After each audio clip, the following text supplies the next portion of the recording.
guys, how's it going?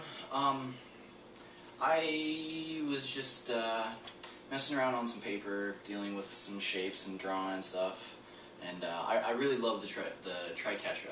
It's the basic, smallest iteration of a flower that you can really do comfortably, ideally. So I was dealing with a lot of 3-point, 6-point, different kinds of stuff like that, and of course the triforce. And the triforce is something that I really like aesthetically, just in its representation. If you cover these guys here, just this triforce right here, I really like that pattern, just because there's a number of ways that you can go through it and it creates the same basic shape. But as well, I also wanted to expand upon that, and so I figured out a couple different ways to do that and a couple other different drawings as well. This is basically the figuration that I came up with.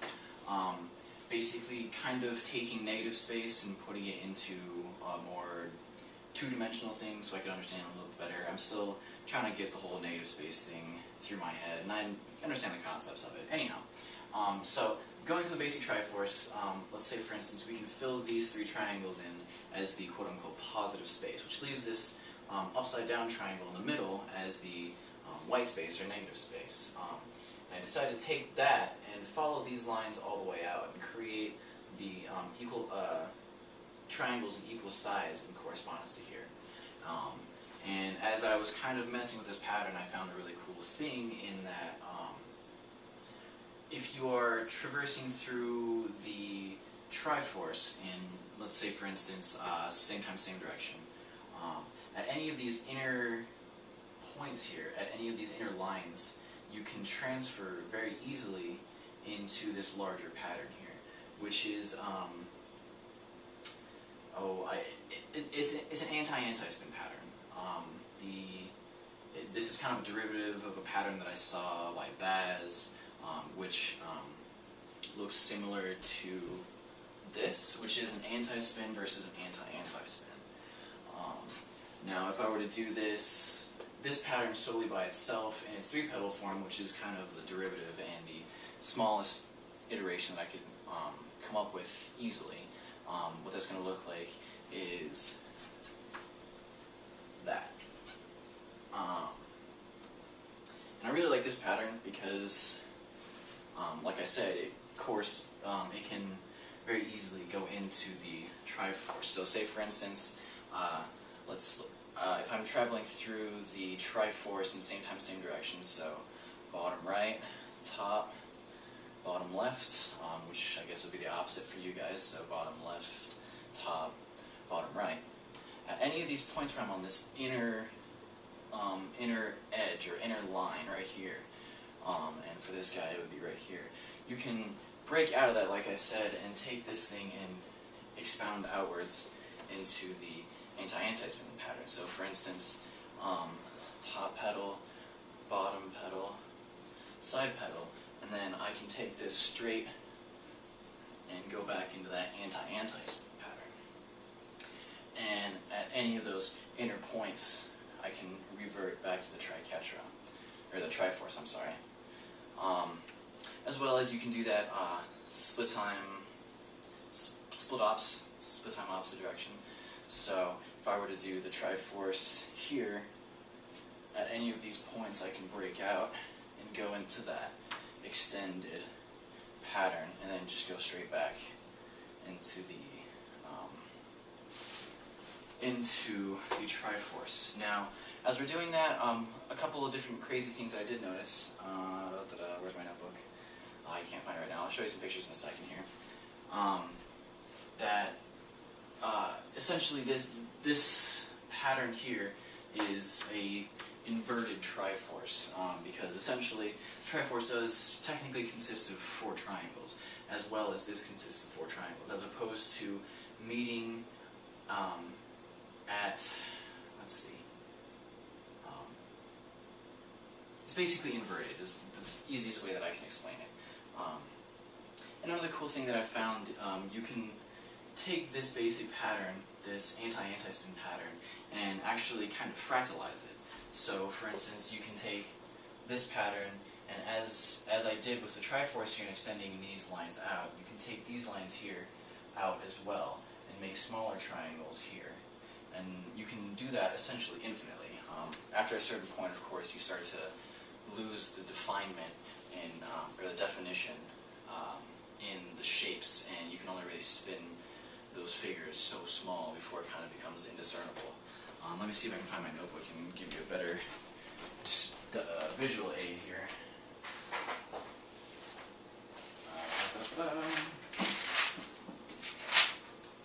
So, this is that basic pattern there. I don't know if you can see that here. Let me see. This is that basic pattern that I was working with. And this right here is kind of where I developed that. It was basically just throwing a bunch of stars of David's together in a triangular section and doing corresponding ones. And so as you can see in this black is where I came up with that pattern. And if you look in the background, there's basically a larger triforce with the same anti-spin pattern, but without the triangle in the middle. So let's say, for instance, if you're focusing just on the black here, there's kind of, it looks similar to a hazard symbol. So you can traverse through the triforce respectively, each tricatcher respectively, the anti-spin respectively, as well as if you take these three triangles out here, there's this hazard pattern, which is basically a smaller version of this larger anti-spin pattern. Now this is all kind of how I've just been messing around and such.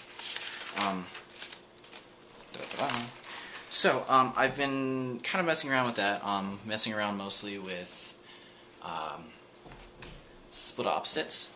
So you can do split opposites in a quote-unquote anti-grid where it's head-to-hand. So for instance, you can do a triquetra anti-grid. I'm pretty sure this is an anti-grid. Please correct me if I'm wrong in my terminology. But you can do a triforce here with an anti-grid here. Okay. You can also do the Baz's pattern or the anti-spin. I'm just going to refer to it as the Baz's pattern just because it's more comfortable for me, and that's kind of where my inspiration came.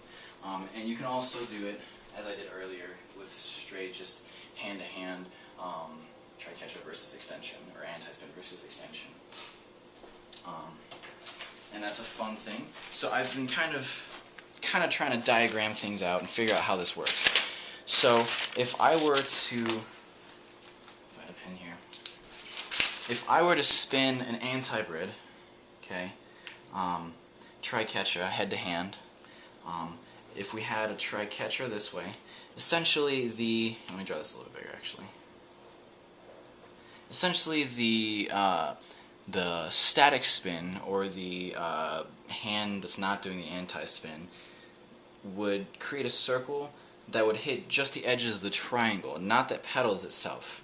In order to get the petals itself, and this is all hearsay, of course. I mean, in terms of accuracy of your movements, it's going to differ visually than on paper, of course.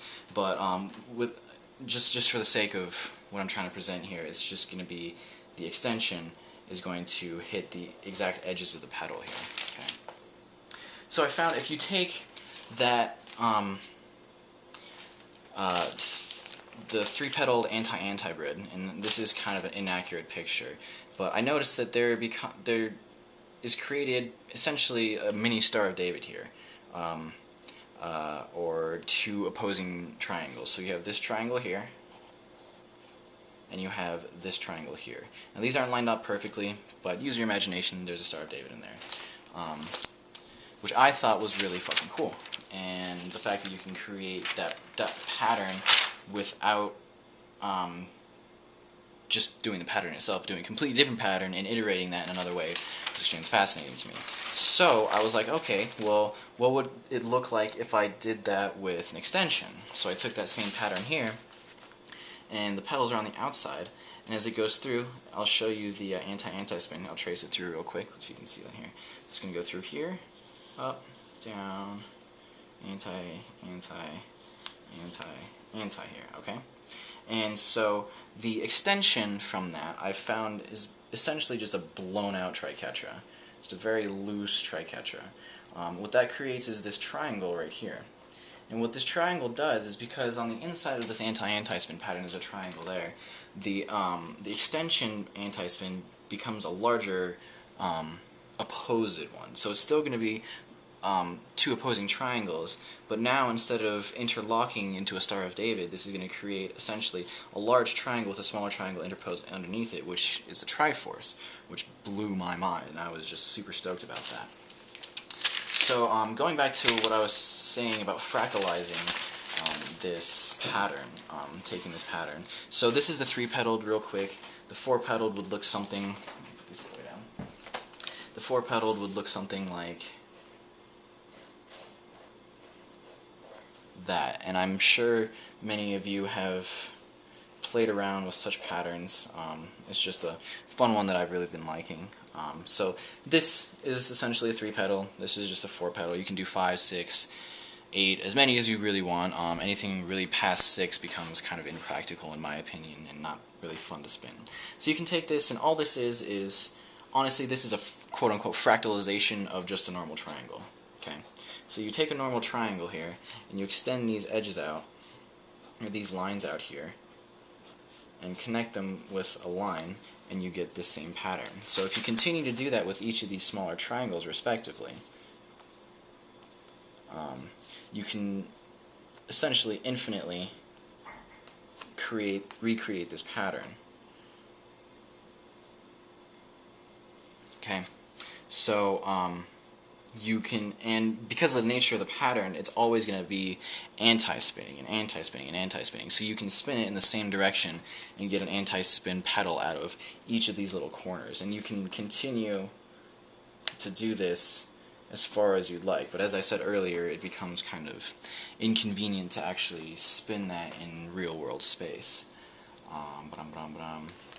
Yeah, so I've been kind of using this taped-out diagram to use as a visual aid, I suppose. And I don't know if you can see this universal hexagram over here either.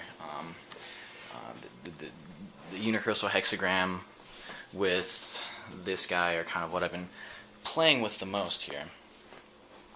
And yeah, I guess that's about it.